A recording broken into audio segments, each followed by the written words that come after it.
Today, ituturo natin sa inyo kung paano gumawa ng purified water, no? Isa sa pinaka-importanteng bagay na dapat meron tayo dito habang naglalaro ng One Human Survival game, no? So, una, may mga bagay na dapat na-unlock na natin. First, punta muna tayo dito sa Memetics. Click menu, Memetics, then Memetics uli. Punta ka dito sa Logistics, no? Dito sa logistics, hanapin nyo itong, ito, yan.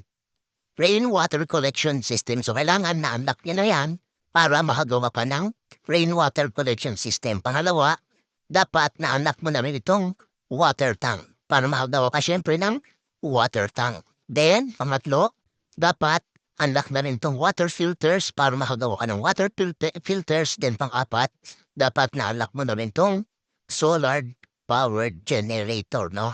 So, halimbawa, naanak mo na yan, meron ka na yan. So, gumawa ka na ng platform na ganito. So, kung mapapansin nyo, nasa taas yung rainwater collection system natin. So, ikaw na ang bahala kung anong gagamitin mo.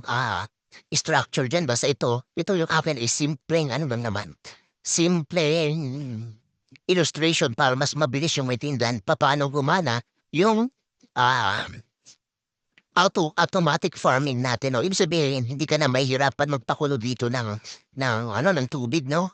Para meron kang purified water o boiled water. So, nagawin natin is automatic farming. Pupunta ka lang dito at magha-harvest ng purified water, no? So, una, dapat yung rainwater system natin, rainwater collection system natin is nasa pinakataas. Pangalawa is yung filter natin is nagiging sa pangalawa.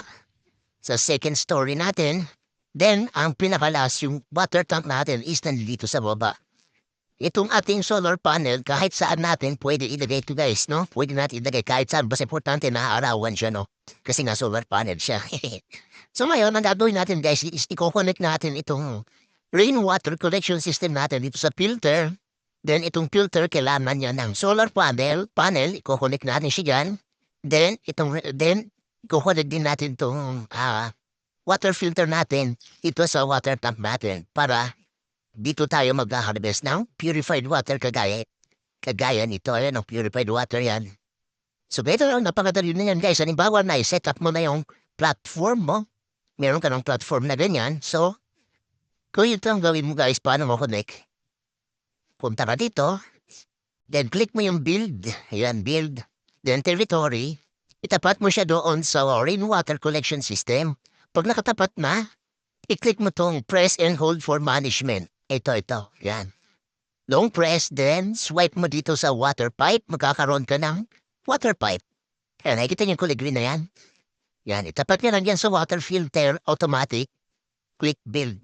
So, automatic, connected na yan. Ngayon naman, from water filter, press and hold for management.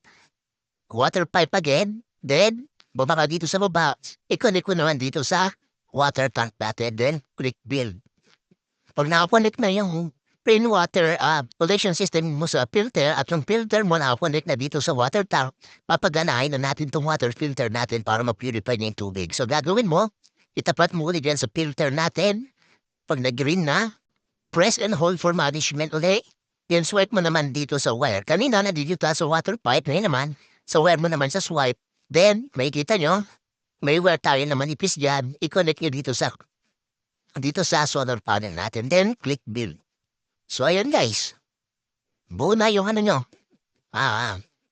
Automatic farming ng purified water. So, sana nakatulong sa atin guys, no? Sa mga hindi pa nakapag-follow and subscribe, please follow and subscribe my channel, no? Siyempre, para updated kayo sa mga video na kagaya nito na mga gamit nyo habang naglalaro ng Once Human Mobile Beta Test. So, nalimutan ko nga pala guys sabihin sa inyo na pwede kayong magdagdag ng rainwater collection to gaya nito. Makikita nyo, isa, dalawa. So, ganyan din ang gawin nyo paano para makonect. So, punta kayo dito sa rainwater collection system nyo. Click yung build, territory, then press and hold for management, water pipe. Then, idiretso nyo ulit dito sa water filter natin, no? So, click build. So, automatic na yan. Connected na yan at gagana na yan. At makakapag-harvest ka na ng purified water kagaya nito. So, that's all for this video again. Thank you for watching. Bye!